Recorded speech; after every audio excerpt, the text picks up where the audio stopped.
University. And I must tell you that before we start, that we've had many folks on to talk about the athletic program at Tennessee State University, and you're simply following a great tradition. But first, let's have you to talk about Dr. Vivian Fuller, to talk about your background and give us some information about your education and some of the things that eventually led you to the situation you're in now.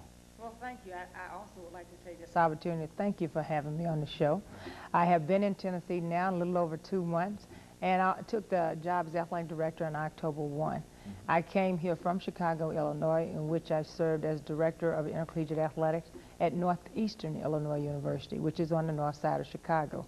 Prior to that, I was at Indiana University of Pennsylvania as associate athletic director, and prior to that, I was at North Carolina A&T as assistant athletic director. I went right up through the ranks of teaching, coaching, and director to the directorship.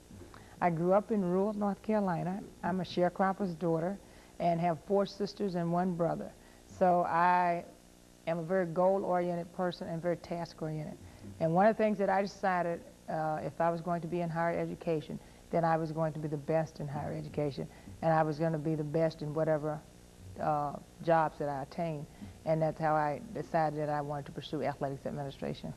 And so eventually you ended up at Tennessee State University as the athletic director. Yes. Tell me, Dr. Fuller, what did you know about, coming, of course, from North Carolina, you certainly knew something about Tennessee State University, but what did you know about Tennessee State University before you became involved with this as an athletic director? The one thing that stands out, image, that stands out to me was the Olympians. Wilma Rudolph, I knew of Tennessee State. John Merritt, I knew was a part of this great ham. Ralph Boston, I knew was a part of this great ham. And also, I remember Ed Temple as a child growing up and that wonderful 4x4 relay team. And that's more about what I knew about the institution. I knew Tennessee State University had a very